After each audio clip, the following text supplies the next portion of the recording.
Good evening, friends.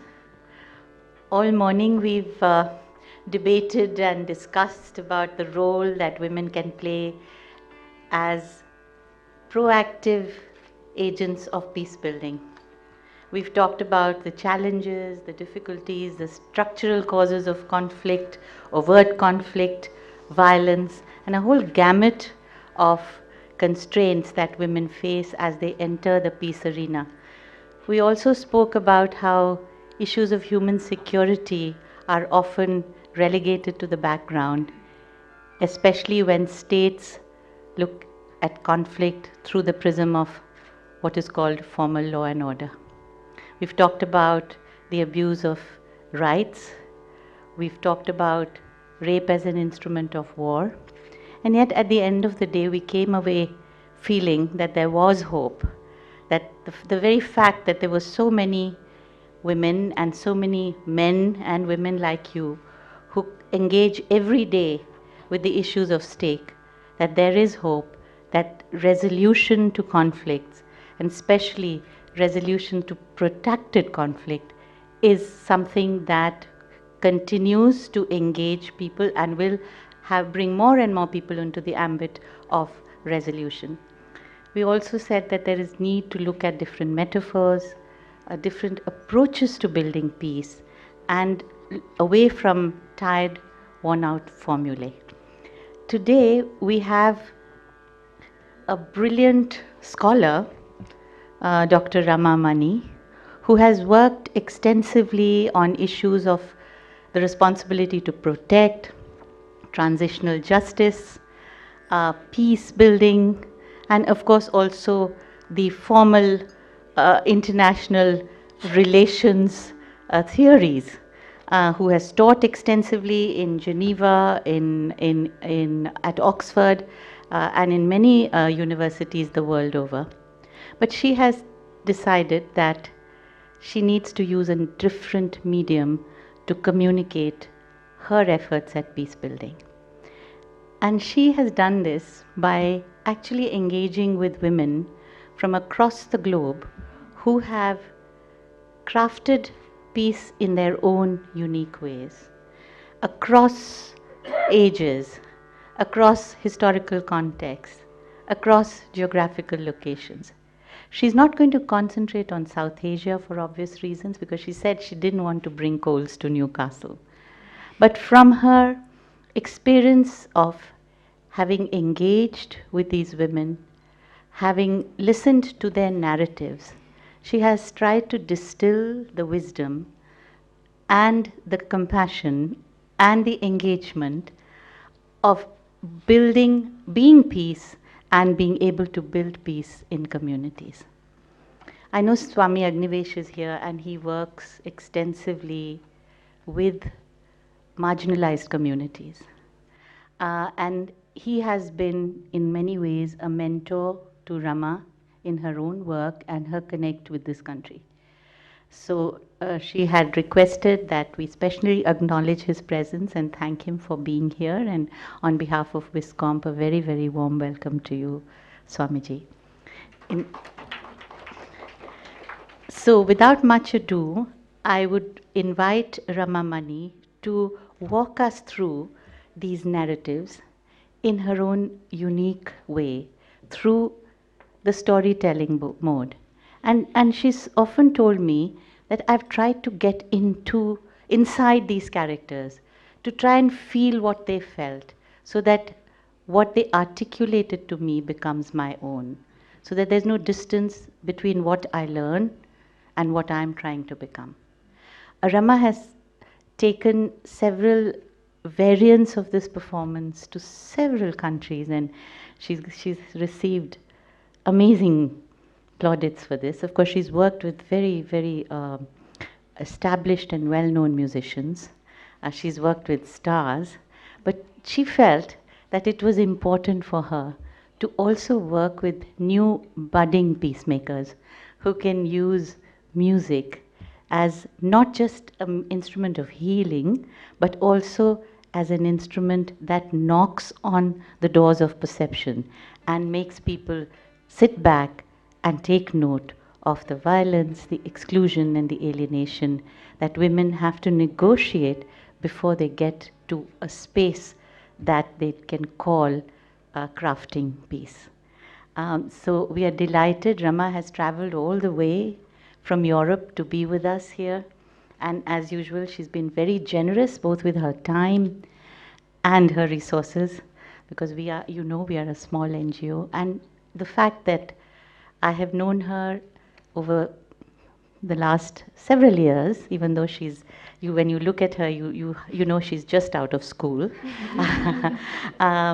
I have learned a great deal from Rama, and I want to acknowledge that and the impact that she's made in several international fora with her work, with her scholarship, and her passion and her engagement. And she has wanted to keep her connect with India alive through her art, and so I would like to wish her all the very best. I would also like to, for us to, I would also like for us to meet our young musicians here. They are from Lady Shri Ram College, and each of them has a unique talent.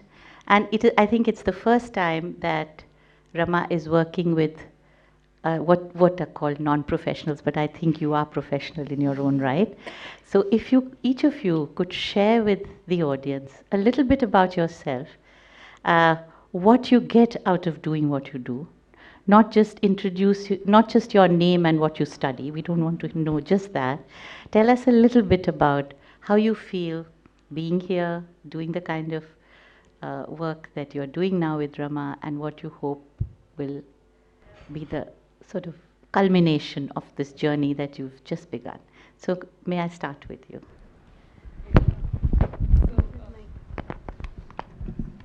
My name is Devanshi, and I've been learning tabla since I was in class 2.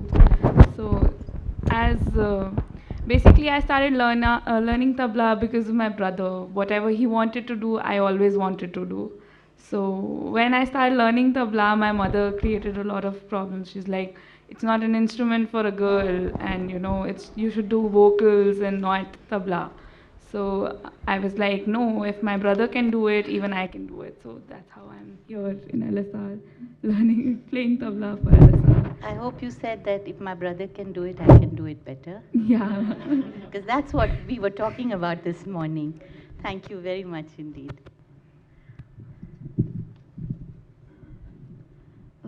Good evening to all of you. My name is Apurva, and I'm studying political science honors from LSR. And I belong to Banaras, Varanasi, and I've been learning classical music since I was 8 years old. And it's a very different and a great experience in LSR, and now with Rama ma'am, that I come to know a very different things which I can put in my music and create a great effect and do many things for women through my music. That is. So you think music is possibly a good medium for crafting peace? Yeah. Okay, thank you. Yeah. Hello, I'm Ananta. I started learning classical music when I was 4, and I always think that since then I've just been taking baby steps. And since I joined psychology honors at LSR, I've had a plan of pursuing music therapy after college, or perhaps even masters and MPhil. And I always thought that I should combine my musical knowledge with the academic discipline that I've taken. And I think since yesterday, when we started working with Rama ma'am, all my musical knowledge has been put to test. And now I have a better idea of how I can pursue music therapy later on, when I know how to channel my music into a specific theme or a topic. So I think it's been a great learning experience with her, and I would love to have more interaction with her in future. Ananta has learnt in the Kumar Gandharv tradition, and if we have time later, we'll ask her to sing some Kabir for us, if time permitting. Yes. Good evening, everyone. I'm Kanika. I have been learning sitar since past 10 years from my Guruji. I belong to the Ravi Shankar Gharana, and all this while I was learning sitar, I realized that it has become a source of expression for me, and obviously meeting Rama ma'am, I expressed more through sitar, and I'm glad I'm working with her. Thank you. And we all really privileged to work with Rama, and of course also to get to know her. She's going to walk us through several erstwhile theatres of conflict and some present theatres. She's going to take us to Syria, she's going to take us to the Democratic Republic of Congo, to Kenya and Somalia, to Peru, to Palestine, to Rwanda, to Cambodia, and Afghanistan and Lebanon. And so as we walk with her, she will unlock many aspects of her journeys, her several journeys, and also help us meet these remarkable women. So over to you, Rama, and thank you for everything. Thank you so much. Thank you. A deep, deep thank you to you, Meenakshi, to WISCOMP. I'm also, while waiting in the wings, so to speak, for all of you to assemble, we realized that the one thing I'd forgotten was my mic. So we're literally testing it out now. Is it good? Can you all hear? Lovely. So thank you to WISCOMP and to Priya for this wonderful invitation. It's very, very symbolic that we are gathered here at the beginning of 2015, because this is not just the 15th anniversary of the UN Security Council Resolution 1325, which we've been debating all day at the conference. It's also the 70th anniversary of the end of the Second World War, which was the time at which world leaders said, we shall collectively end the scourge of war by creating the United Nations. And at this 70th anniversary, we start in a dismal state. Wars continue to rage around the world, and women are at the forefront, resisting. So our first theme is the theme of resistance. I just came back literally 2 days before I arrived in India. I was in Istanbul. I've been working very deeply across the Middle East, trying to be of support to what we believed would be the Arab Spring and the end of tyranny and dictatorship in that region, which instead has been, for many of those courageous young peace activists, a time of terror. So we will begin with a wonderful, extraordinary 27-year-old woman called Noura, who you will meet. The one thing I'll add to the wonderful background that you provided, Meenakshi ji, is that the reason why after 25 years of working from the very, very local all the way to the global level in the area of peace and governance, I found myself, it wasn't even an act of volition. Literally the voices of the people, the women I have worked with throughout my lifetime seemed to burst through me. Part of their message was just what the young women have shared from LSR, that art, expression, creative expression, is a formidable vehicle for building peace and preventing conflict. But the second thing that they seem to be saying to me is, be us, let people feel the reality. Because even those working at the grassroots, the moment they get to the UN corridors or the corridors of the Lok Sabhas and so on, the parliaments, forget why they are there and forget for whom they are working, for whom they are seeking to build peace. So that is the reason I do this, is to create the space for an inclusive, innovative, and transformative policy dialogue. So my hope is we'll probably go a little bit more speedily through the program than we had anticipated, because we're starting a bit later than we had planned, and we want you to have a lovely dinner. We will go as fast as we can through the program, so then we can continue in this circle to have a dialogue about what would be different if we were beginning to talk about building, crafting peace from the space of deep connection to all of these voices whose experiences echo the experiences of the ones we work with in South Asia. So without further ado, I will start with Noura from Syria.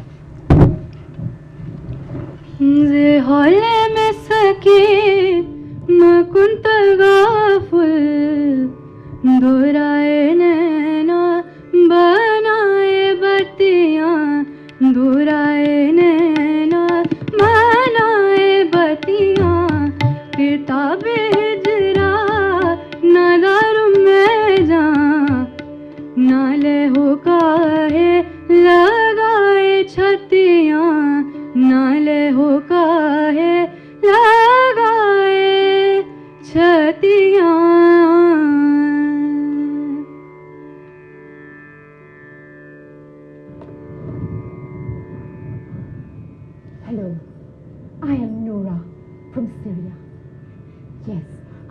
27, but I am the Vice President of the National Coalition for Peace. I started resisting the tyranny of the Assad regime when I was very young. In high school, my director tried to force me to become a member of the Baath Party like everyone else. I said no. I will not join a party that exploits its own people. In university, I was detained and interrogated for hours 10 times. But after the first time, I lost my fear. I said, "You will not intimidate me with your terror tactics. We will not stop organizing for peace." When our peaceful revolution started all over our country, they arrested me and threw me in jail 2 times. They tortured us.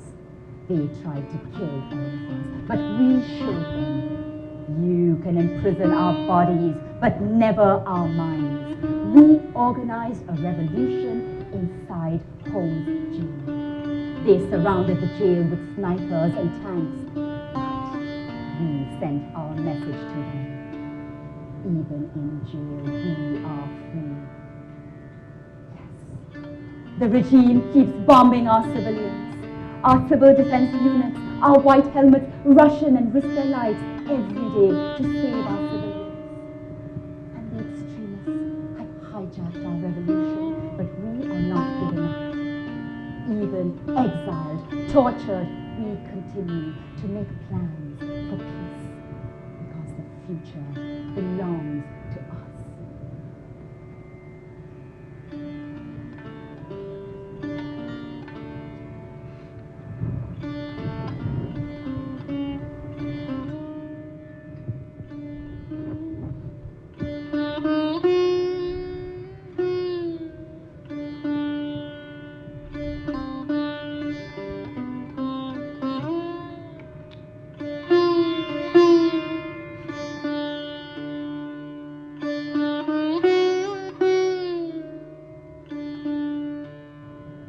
Syria, where 60,000 people died just last year, where the death toll is approaching 300,000, we move to that conflict which breaks all our hearts in Palestine. We talked a lot today about women who choose to become militants for a variety of reasons, as you had spelled out to us, Professor Vishnu, from Nepal. What I find fascinating is whereas women do not hesitate to pick up guns when needed, while we always talk about the continuation of violence after the end of conflict, when male combatants continue to use their guns for crime and for the perpetration of criminal activities, how come the women begin to heal the past in order to create a different future? When I had gone to Palestine with Zahira Kamal, the First Minister of Women's Affairs, are you not hearing me? Okay, I'm having a problem with the... Okay, sorry, I'll just continue. When I had gone to Palestine in December of 2013 with Zahira Kamal, the First Minister of Women's Affairs, I met a range of women engaging in building peace in different ways. And one who touched me deeply was Rauda, the militant, who realized she needed to heal.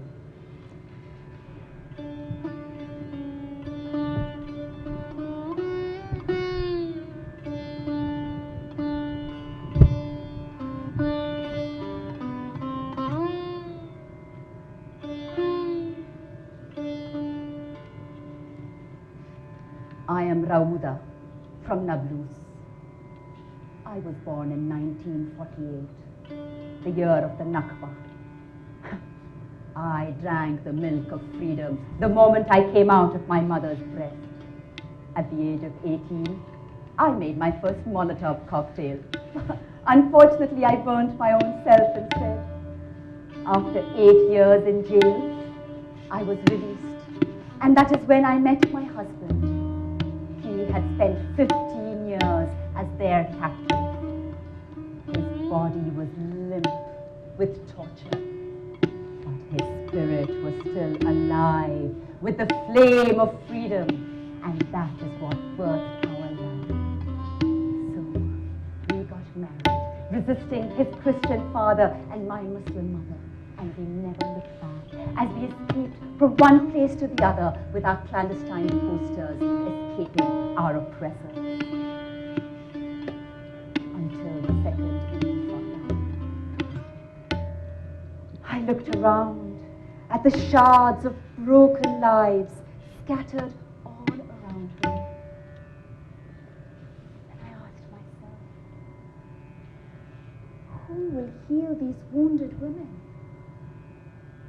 Who will take them on the journey from brokenness to wisdom?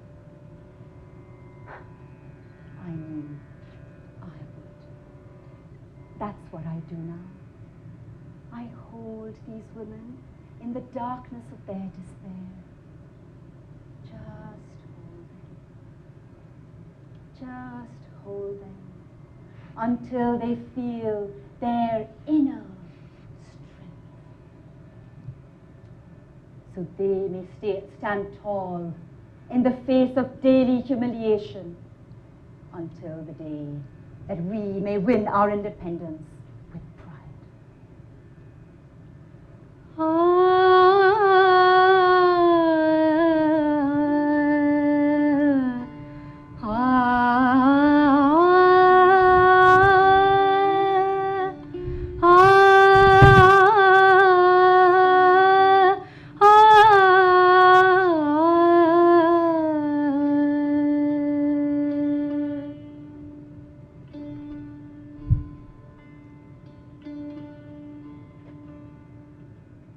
Journey continues from Palestine to Somalia and Somali Kenya.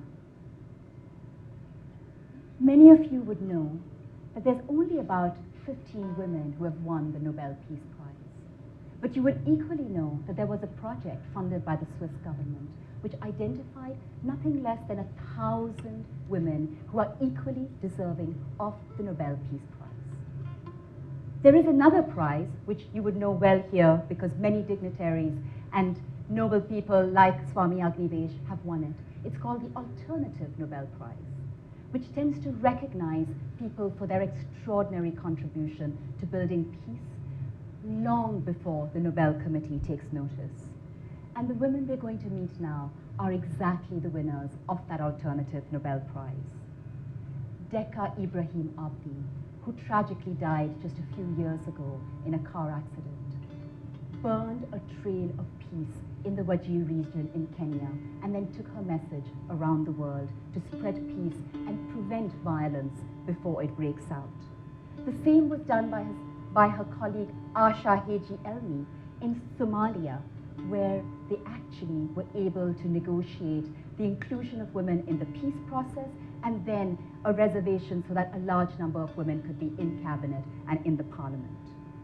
So let us go and meet with Dekha, who I first met in 1999.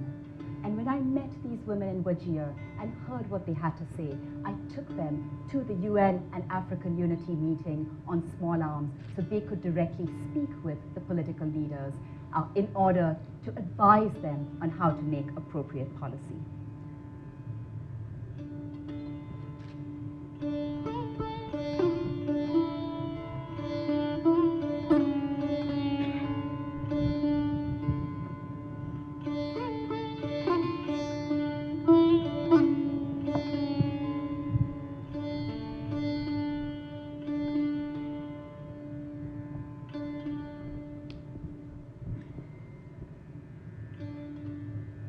Hello, I am Dekha from Wajir, Kenya.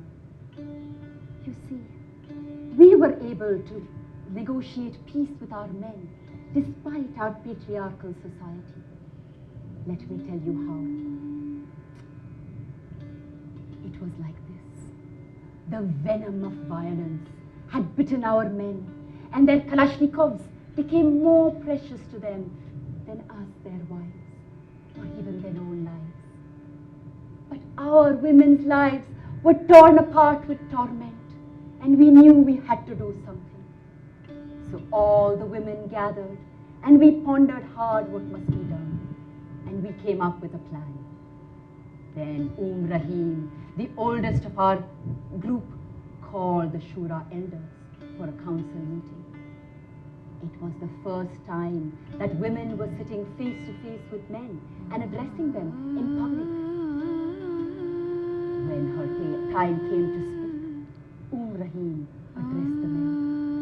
She said, through her dream, "Honorable gentlemen, we, for hundreds of years, we women have listened to you. We have followed what you have said. But now we can keep quiet no longer when our past and our future is in fear. So now we are coming to you with our 3 conditions, and we ask you to listen to us. Condition number 1, we want our village to be declared a zone of peace. You men must not bring your guns into the village or into our homes.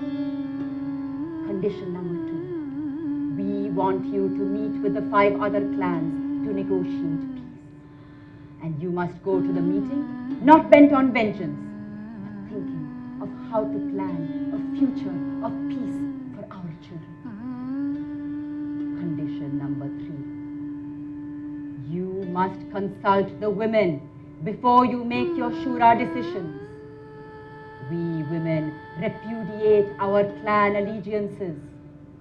We declare ourselves as the 6th clan, the clan of women. We will work with you in order to negotiate peace.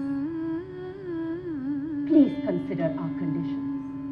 But if you do not agree, there will be consequences.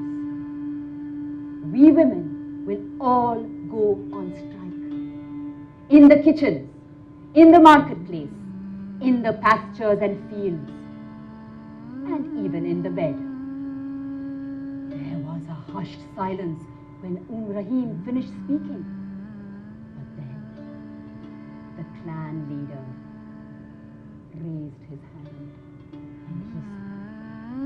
and he said, Rahim, you women have reminded us of our code of honor. Indeed, you women are the preserver of our culture. We accept your conditions. From today onwards, we will include women in our Shura and in all our decisions.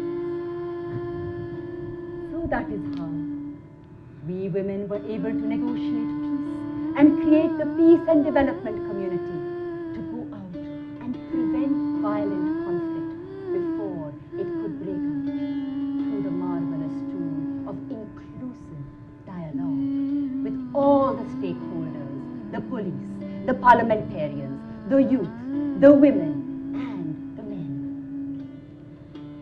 This is our story.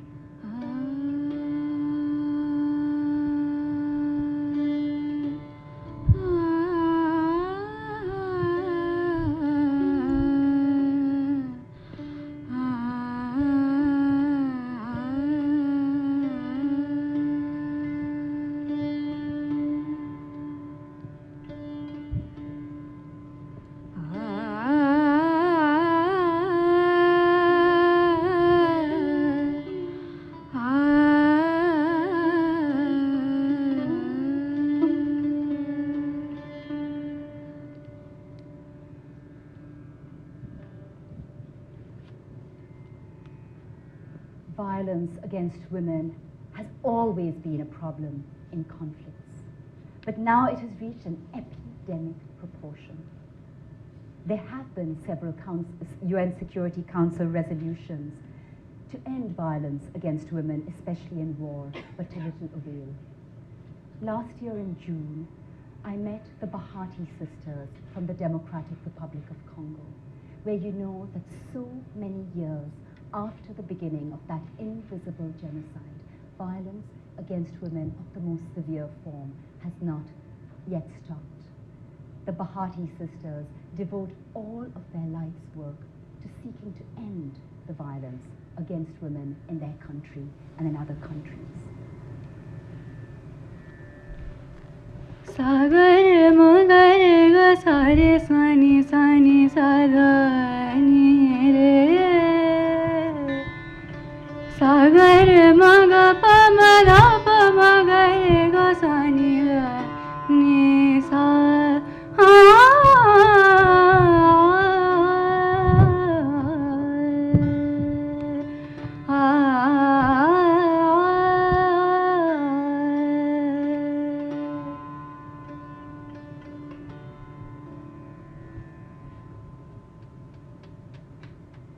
guys.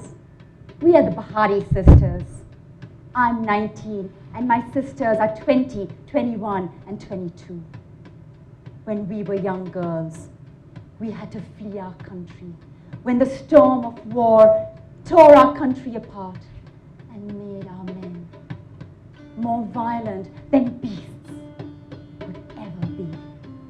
Towards girls young enough to be their daughters, towards women old enough to be their own mothers.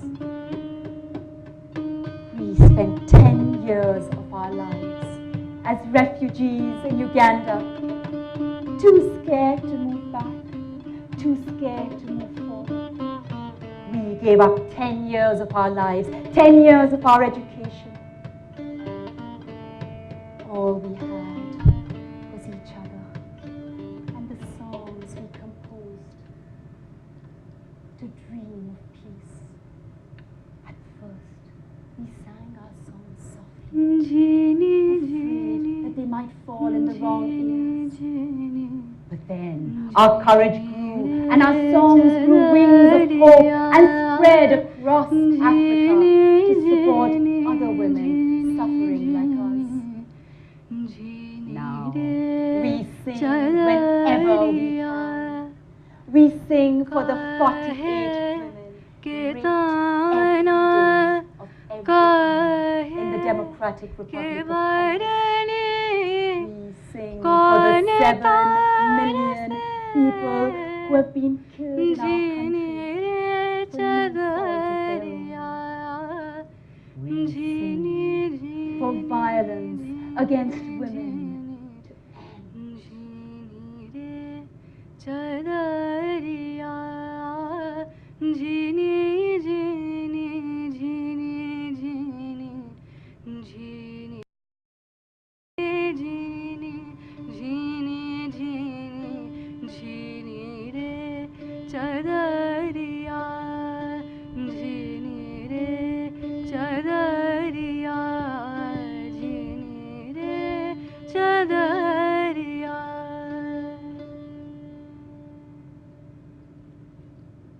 How much we have learned over the last decades from the mothers of South America.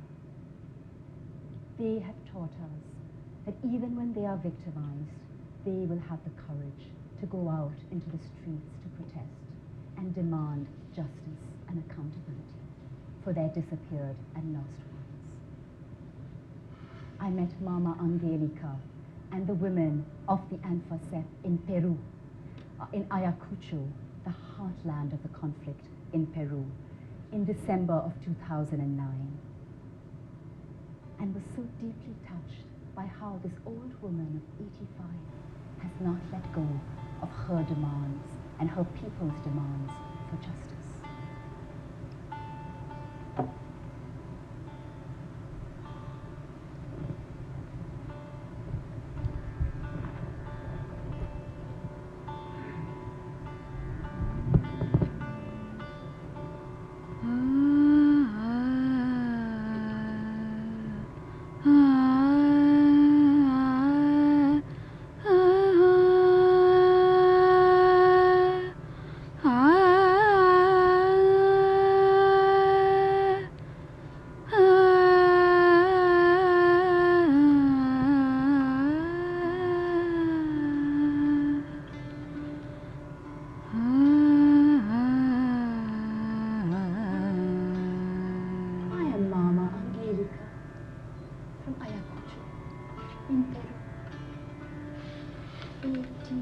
July 1983.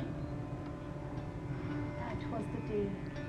Please told me, Hijo, my son, Archimedes, was only 19. That very day, I started protesting outside the Casa Capitol, the military headquarters, demanding that they return my boy. There I saw all the other women, traumatized and victimized like I was. I realized we must organize ourselves because juntos, together, we stronger than alone.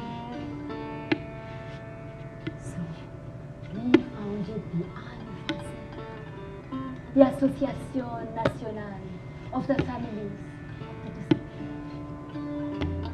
We started collecting every shred of evidence.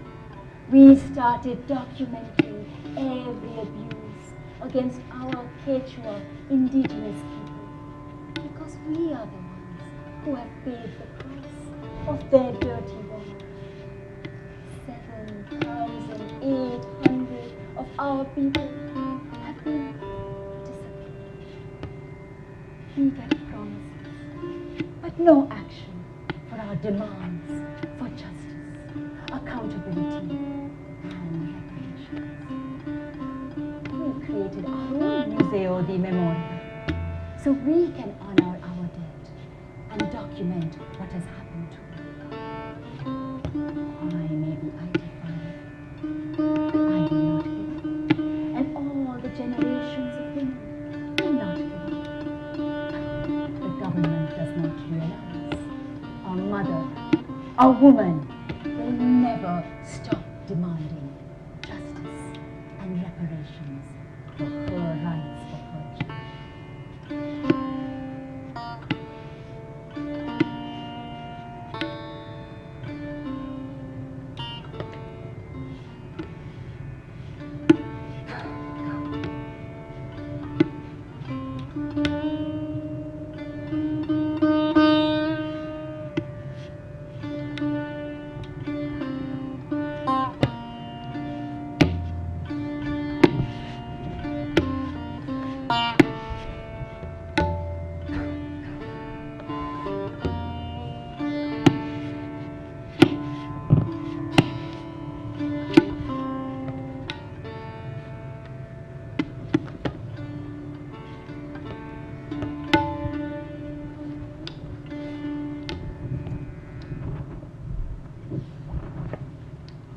Over the last 25 years, we have begun to realize more and more the importance of memorializing.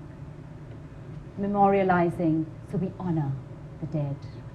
Memorializing so we deter and prevent a recurrence of such abuses and atrocities. It was in Rwanda in 2010, while visiting several of the memorials for the genocide, that I realized how personal memorializing can be for women. This is Wendy, the guide in the genocide memorial in Murambi that many of you may have visited.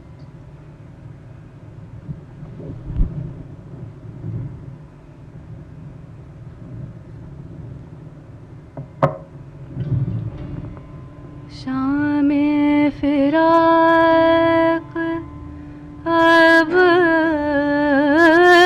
न पूछ आई और आके टल गई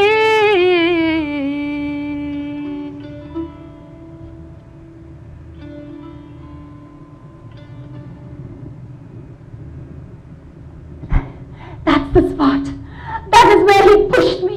He pushed me so hard, I thought I would fall down the cliff. Run, he said, run. I had my baby on my back. When the men tried to grab me, he pushed them away and said, look at her. She is Hutu through and through. She is not a Tutsi. Take me, take the boys, but leave her. Run, he said. Save your life, save our baby for us. I did not want to run. I wanted to stay with them, my husband and our 2 sons, because I knew they would soon be bludgeoned to death. They had already killed so many of us who had gathered there for safety in this college, promised that we would not be killed. We had all lived together for so long on these hills. Why did this massacre begin? But I ran. I ran as fast as I could with my baby on my back. We survived. My daughter Divine and I. She is now 15. She comes first in her class all the time. Yes, they are here, my husband and my 2 sons. No, I don't know which of these 50,000 skeletons is theirs. Every morning, I open the room, the door of every room, and I call out, Célestin, mon amour, are you there? Don de Dieu, my son, answer me. Favori, mon petit, my little one, come to your mama. They are here. I watch over them every day, the way I watch over my daughter Divine. I will not leave you, my loved ones, as long as I live, as long as your memory rests in this place.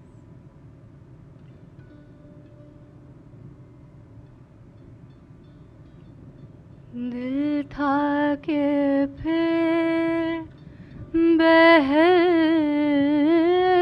गया जाए थी कि फिर संभल गई शाम फिराक अब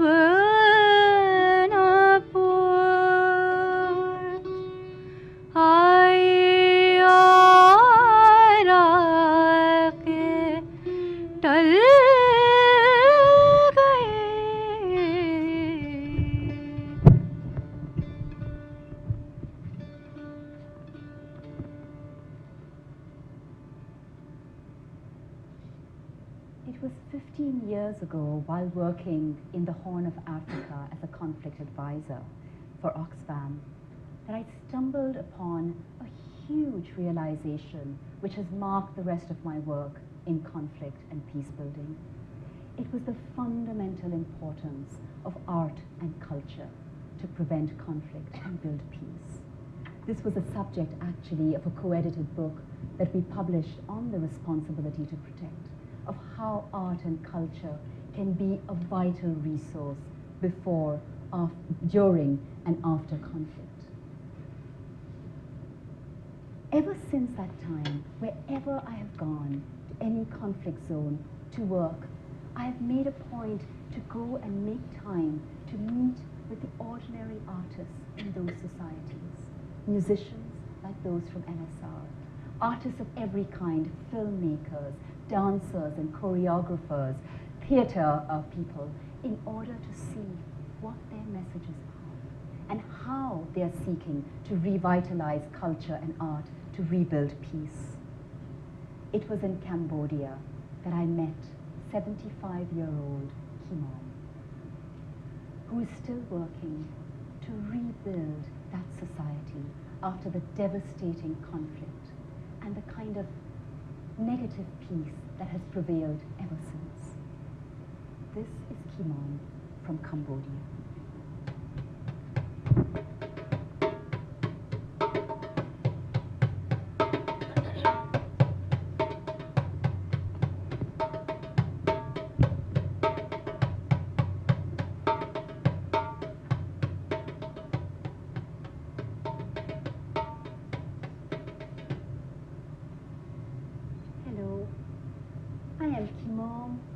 Cambodia.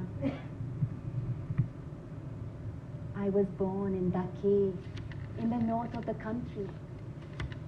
My family has been preserving the tradition of Yeki opera ever since the time of the Buddha. You see, people in our country are very poor. They have no entertainment. It is our opera that teaches them about Buddhist culture, about our country's history, about our values and our traditions. All my 9 brothers and sisters have learnt Yeki from our father, and we all performed in his troupe. We traveled all over the country, from village to village, city to city. We were so popular until they came. And in the name of progress, they destroyed everything. My entire family was massacred. Only I survived because I didn't tell them. When they asked me what I did, I didn't tell them that I was an artist, because I knew what they do to artists. For all those years, I never sang or danced, even one time. Until one day, when I was 70 years old, the director of this cultural center came and found me. I was very poor then. He said, "Are you Maestra Kimon, the great diva of Yeki opera?" I said yes. He said, "Will you come and teach our children so that this art form can be transmitted to the future generations?" Oh, how happy I was. I said yes. Now look how beautifully they sing and dance. I am so satisfied, because now Yeki will not become extinct with me, but will be carried on from generation to generation. Because you see, culture is so important for building peace. Culture can preserve us if we preserve it and allow it to evolve. We must learn to balance tradition with modernization. Both come from the same source, and together we can revitalize culture and spread the arts to build a new civilization after the destruction of war. Look, listen to them. They are wonderful.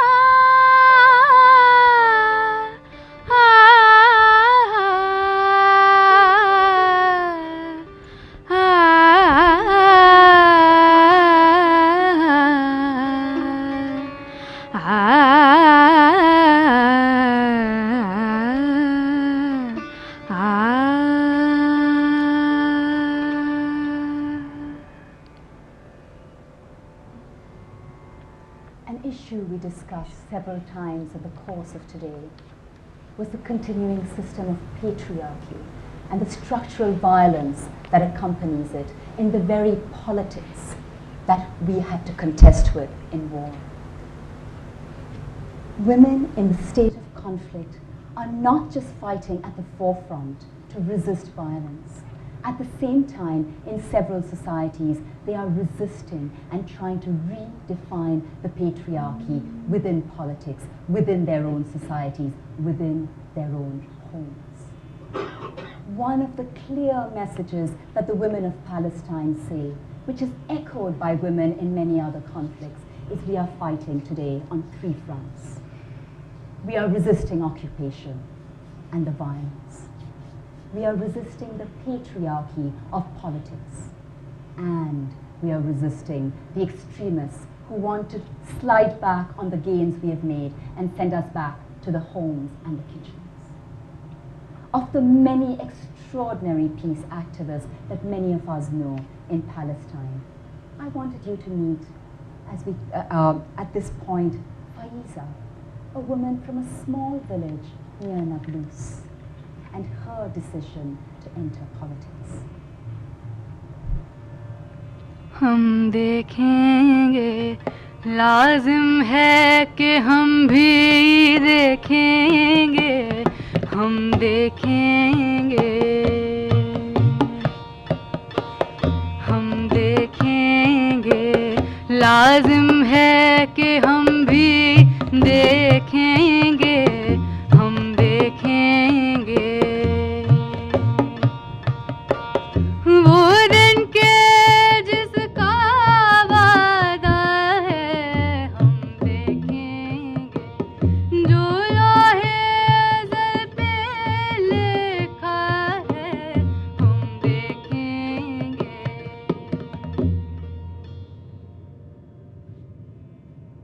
Hello everyone, I am Faiza. I am from a small village near Nablus. I am 34. No one in my family has ever been politically active because we come from a very conservative family where girls must be quiet and listen to men. But I was very defiant from the time I was very young, and I would say no if I was told to obey orders. You know, in our society, we have been resisting violence for so long. We must not only resist the occupation, but also the patriarchy within our own houses and communities. That is why we women realized we must keep fighting the occupation. We must keep fighting for independence, but we cannot wait to start reshaping politics. So I decided to run for municipal elections, and I put myself forward. But then I saw that when women run for elections, they don't put our picture next to the election poster and in the ballot boxes. They just put a little flower next to our name. I said, why is that? We women want our picture also on the ballot boxes so people know who we are. So what if we are veiled? We will still have our picture there. I insisted and I insisted, and they agreed. So when I stood for election, my picture was there on the posters and on the ballot boxes. I lost, but that's okay. I'm going to keep on and on running the elections, and one day I am sure I will win. Inshallah.